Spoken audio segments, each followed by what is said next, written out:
با اعلان شدن سالهای رشد دهات، سیاحی و هنرهای مردمی، فرصت مناسبی فراهم آمده است تا به این وسیله هزارها جای کاری تأسیس داد و زنان و دخترانی از تحصیل در کنار مانده را به کسب آموزی فرا گرفت. امروز اطراف هنرهای ملی مردم پنجکент باستان برایتان قصه می‌کنیم.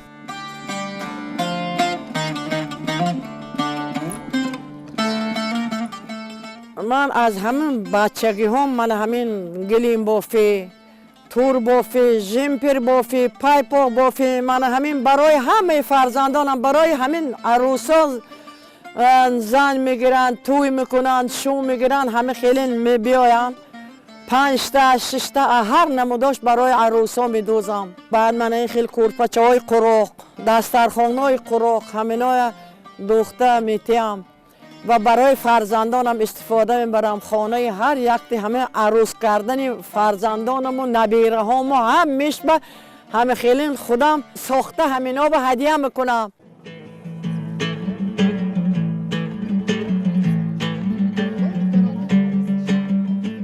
گل و چکندوزی و پاپورزنی، قالین‌بافی و تاقی‌دوزی، سبد و قراق‌دوزی و ده‌ها هنرهای اجدادی را از مادر و بی‌بی‌هایمان آموخته و همکنون می‌کوشیم این پیشه و هنرهای ملی را به فرزندان و نبیرگانمان میراث گذاریم.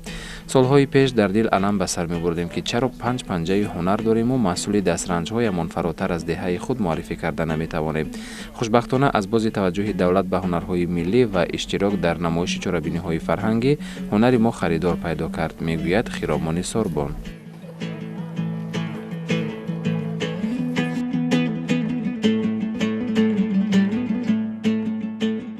ما در خانه نشسته با هنرمندی مشغول هستیم. وقتی که زمستان کوهستان خیلی سرد است و در یک خانه میشینیم، با همراهی دخترچم اینجا هنرمندی دارم با زیبا میرزازاده. زیبا اصلا با همین رشته های رنگ سر و کار دارد، به هنری قالین‌بافی میل و رغبت دارد و اینچنین به هنری منین لختک‌سازی. برای بافتن چنین لختک‌ها از رشته، نیچه، نیچه و قیچی استفاده می‌بریم و وقتی صرف نمودن ما برای بافتن چنین بازیچه‌ها تخمینا 4-5 ساعت میباشد. ما اول از بافتن سر و دستانش آغاز می‌نماییم و در آخر ما پایهایش را بافته به قسمت بافتنی کرتچه‌اش می‌گذاریم. وقتی که ما کرتچه‌اش را می‌بافیم، چشم و بینیچه‌اش را با تکمه‌چه‌ها چسبانده و در قسمت آخر بینیش را می‌بافیم و بازیچه ما آماده می‌گردد. میزاجان بسیارتر از ما خرگوش و خرسکچه‌ها را خریداری می‌نمایند.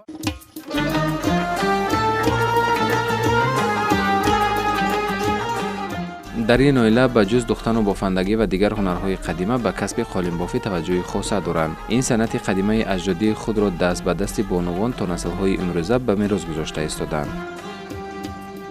حیوان‌هایی که در خانه داشتن بز، گوسفند، از همانها مخصوص هم خیلی رشته‌ها تیار می‌کردند که برای بافتن قالین‌بافی خیلی قلای بود و رنگ‌هایش را موافقت می‌کردند. در کاخ فرهنگ شهر پنجکент ما را جای کردند، هنری ما را قدر نمودند. در کاخ فرهنگ شهر پنجکент امروزها 9 دکان قالین‌بافی گذاشته شده است. با همراهی شاگردان ما در آنجا با هنرهای قالین‌بافی مشغول هستیم. در مکتب خانه معلم بهترین مهان احمدوف بودن.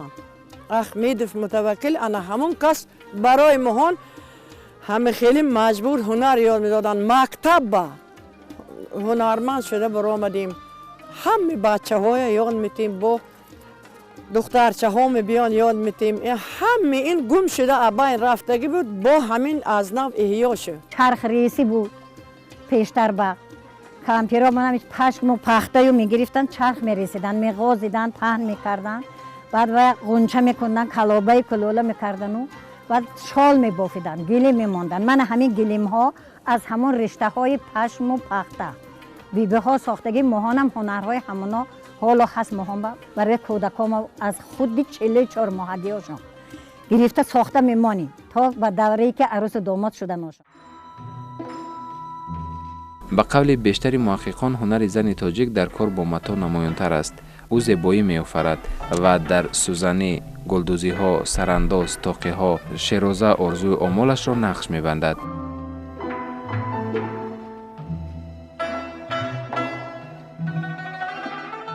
دخترچه من شیرین نام دارد.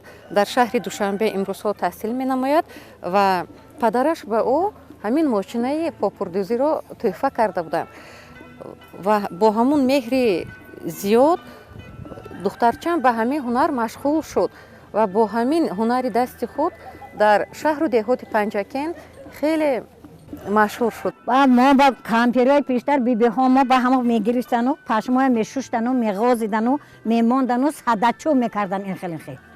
بعد همون صدچوب با میگرفتن و پشمش این خیلی غنچه کرده سر دست بگرفته ریشیده میگرفتن.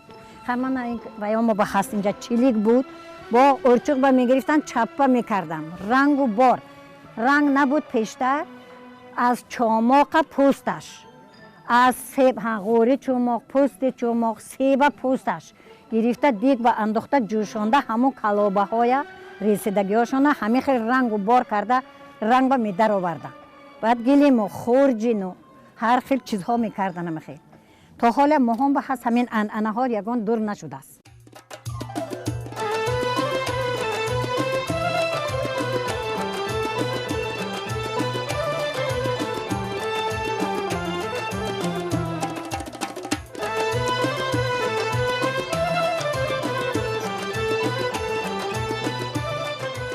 واقعا زنان برندگان هنر و مشاهده‌کار و ایجادکارند. تخیلاتشان در آرا و طوروی خود هنرورانه در صحیفه خاصی تاریخ می باشد.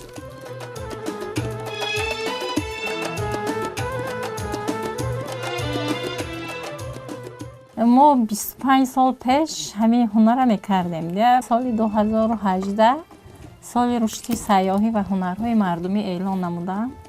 ما با این کار ما با رواج دادیم. این از کتابی و این سراسم است که 5500 سالگی سراسم. و همون کتاب من همین بازیافتا من این ملکه سراسم و یشان عقیقشان من این مایدچه ها هم همینا از زیر خاک یافتگیم. ما همینا اوایش اسکیزش کن همون وجدگی کتاب ساخته و کردیم. گفته این کارش قیینه که همینا قولا میریزیم. من بیرون باید ما هست ستانوک قولا بگیریم. من قدهی ملکی سراسم. این همین چیز یافتگی حقانی استگی و یافتگی دیه از قبل ملکه سراسم. من اینو کوزه ها این کلام بود ما هم سال مایده تر ساختیم اینا.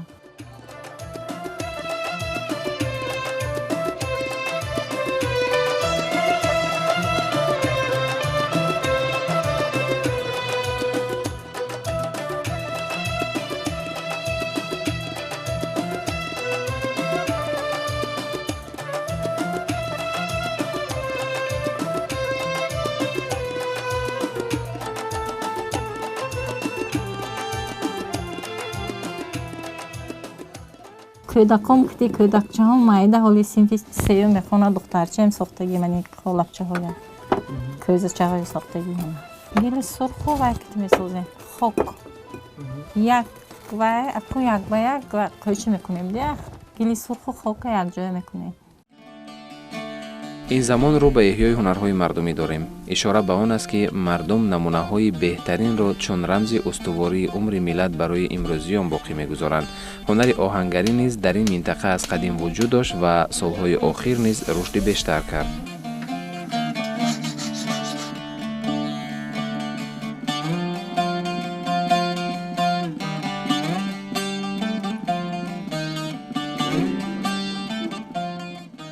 ما اولتا آهنگری کرده آمدگی 12 پشت همیشه آهنگری سمرقند رفت تعلیم گرفتگی تعلیم سمرقند کار کرده آمدگی من دوام داده ایستادم اسبابی که روزگار بمیره تکنیکی 22 سال که خود درخشان ثابت به کار کردن. رحمت به محترم جناب عالی که دستگیرشون کردیم من این هنرها همیش از نو احیا شد. من خلقی زحمتکش همیش گشته هنر به روی آورده و هنر تکمیل داده اختصاصدار شده جای کاری به کار یافته کار کرده. این نامش یک قدم یک بودید شمال میتیاد قدیمترین دم همین ساختگی بعد آخران بود دیگه نمتاش هم برندگی از این دم پیش بود دمی که حاضر بای بموندگی فقط طرفی پامیر باید دو تا پرسی بود دو دسته میکشن اینتا من اخیر میکشن اینتا یک دسته میقفه یک دسته میکشن فقط پامیر بموندگی بدخشان دمکش وابسته دارد خوشرو کشد آن خوشرو گرد میشد از خوب برا میشد این اصلش علابی منقل میبود بیشتر منقل 10 قریب یک ماشین یه بالا هم مونده علاب میکردن بالا علاب آب میزنن آب که زدن منقل جدا میشد اما خشکه اما علابش تر شده جدا میمونن بعد میبرن دیونباره دیوکان به علاب میکنن علاب منقل از این دیده روشنتر دلکش هم خوشروش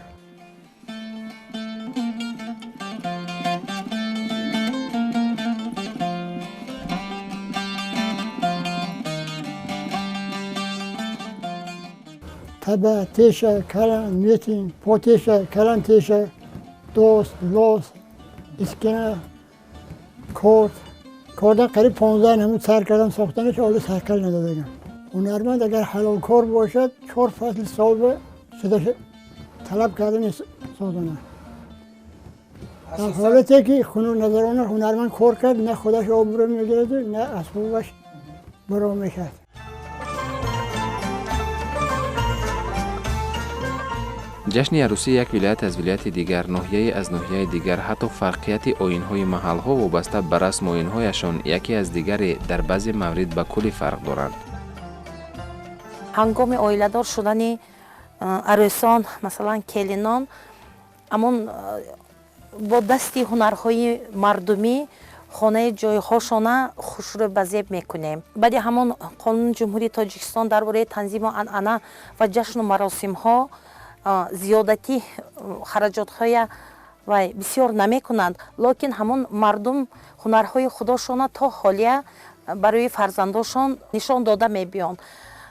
مثلا همون عروس خانه داماد با رفتن با همون چیزای گویا که از همون بیبیاشان ماندگی مثلا اینا با خراجات بسیار نمیرد، از بازار نمیخرند، همون رشته و متریالش میخرند و همون خانه داماده همون هنرهای ملی خودم موقتی پر میکنند. مثلا من از همینجا نشان دادن ممکن مثلا حتی که همون تگی پا میپرتافتگی وای هاشم از همون پشم بیبیاشان از پشم وای کرده من ارچوق کتی وای رشته میکنن و ارچقه میرسن و رشته میکنن و همون جلبروق میکنن شال میکنن بعد همون وای دختراشون اویله دار میکنن. مثال ما وقتی که عروس میبریم در این خاندان یکمش پای قدم عروس بسیار نازنین است. من از انعنه های ملی هست که یکم ما تگی چادر عروسی میدراریم کلین و داماد رو، بعد از آن ما بارو بینان میکنیم رسم و رسمی تاجیکای پیشتره تا فرزنددار شدنشون. این از رسم و رسم تاجیکا که ما وقتی که چادر میزنیم 1 سال ما چادر نمیکنیم برای اون که تا فرزنددار نشود. مثال ما وای نمیکنیم چادر عروسی نمیکنیم، وقتی که فرزنددار شد با در همون روز ما با چادر میکنیم. و عروسان چمیلیق میساختن و کلین و داماد پیشتره مادرای ما هم همین خیلی قراقهای چمیلیق میکردن. خیلی پیشتر حاضره من این زمانای این خیلی رایش نبود، از همین بی قسم و چیت و لیس و همین خیلی چیزها چی ساختن قراق میساختن نمی خریدیم. مثال همون مادرات میکردن بالای صندلی و دسترخوان میساختیم برای آرایش کلین طلبان دسترخوان ساخته میبردیم. کورپچه‌های قراق برای تگی پای گواری کودک پرتافتن، برای عروس در روی قراق تگی چمیلیق به شیناندن. همین خیلی انعنه ها بود، حال هم هست همین خیلی انعنه های همین بیبی ها هستن تا حال ما هم به هست мардумои муҳомба. Ман ин гелим бофӣ ҳам ҳаст аз ҳамин аввал. дар ҷамоати мо ҳамон вақти баҳор ба бисёр кор сар мешад. барои ҳамон тӯйҳои мо бисёртар вақти тирамоба, чунки вай заминҳои мо бисёр серҳосил буда, бо шоли корие бо деҳқонӣ машғул мебошем ва ҳамон ҳосила ҷамъ карда тӯи домоду арӯсия бисёртар тирамоба мекунем. Не ки хай вақти баҳор баям баъзеҳо масалан шароиташон ба нигоҳ карда тӯи арӯсии домодия мегурзонанд. ман ҳозир аз пештара дида анча мо ба расму русумҳои пештара ҳасту кам ба танзим даровардан. худо ба шукри мисол пешвои миллат манам хел пештар анъанаҳо бисёр буд. як сол мисол сам беса мекарди рафт омад хароҷоти бисёр буд. мана баъде ки мисол танзим биромад анча мо ба мисол осон шуд. инам ба фоидаи халқ аст. ин ҳозир бештар шудагӣ ҳозир медонед ҳатто ки дар мактабҳоям ҳунарҳо ёд додасен. ҳамон модарошон ҳар якта духтар ба якум шуда манамус дасташ ба сӯзан дода ҳунарҳои миллия кашта дӯзия қуроқ дӯзия масалан барои худошон масалан вай мекунанд.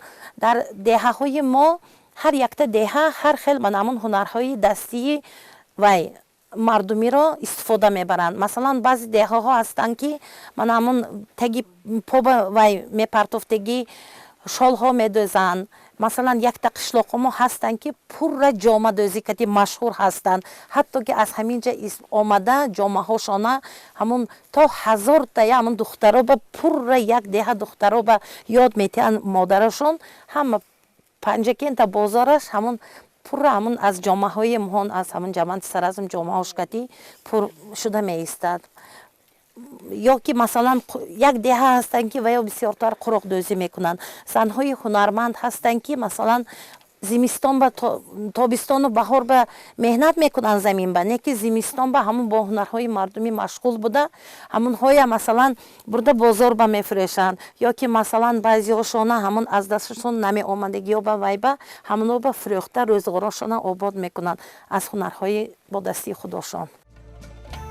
баъзе урфу одатҳои қадима аз қабили дар таги чодар якҷо намудани домоду арӯс, пой зеркунӣ, дар оина нишон додани домоду арӯс, чашонидани ширинӣ, хӯронидани мавиз, овардани орд ҳамчун рамзи сафедӣ, афрохтани шам вобаста ба бовару эътиқодҳои мардум то ҳол дар шакли пешинаашон дар минтақаи Панҷакент боқӣ мондаанд.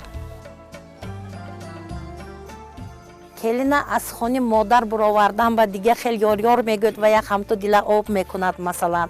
Не ки хона домод ба даровардан ба бо дига хел ёр мегӯд. масалан вай аз хона буровардан ба сал вазбинтар агар як мисра гӯм агар ҳай ҳай ӯлан ҷоным ӯлан ӯлан чӣ қиз ёр ёре ӯлан чӣ қиз va dastida turmagan yolg'onchi qiz yor yore yolg'onchi qiz. зиндагӣ бисёр пастии баландиҳо дорад, талхи ширинӣ дорад. бояд ки якдигарфаҳмӣ зиндагӣ бошад, хушномон. албатта модари мисол падари арӯс падарат мешавад, модари арӯс модарат мешавад, акои додарош акоу додар мешаванд. бояд зиндагӣ ба бисёр тобовар шудан дар кор. зиндагӣ пастии баландиҳо дорад. ман мехоҳам ки тамоми арӯсҳо бояд зиндагӣ якдигарфаҳмӣ бошад. пеш аз ҳама якдигарфаҳмӣ бошад, зиндагӣ нағз мешавад. ба қадди наварӯсон куртаи гулдор мезебад, барои ташнаи меҳру муҳаббат ёр мезебад. шаби тӯи арӯсӣ шодиву хурсандиҳо кардан, муборакбодӣ бо ёри шакаргуфтор мезебад. қадад он қадр ҷонон лаҳзаи рафтор мезебад, ки баҳри пой андозат фақат гулзор мезебад. ту механдиву гул мегардад сад барг фидои ту лабво мекуниву лал миннатдор мегардад. Qadasa qaramasa ne parvoyim bor, ne parvoyim bor. Ay yoshligimda ko'ngil qo'ygan vafodorim bor, vafodorim bor. Inozli yorim, ko'zi xumorim, mehr bilan menga qarang vafoli yorim, vafoli yorim. Inozli yorim, ko'zi xumorim, mehr bilan menga qarang vafoli yorim, vafoli yorim.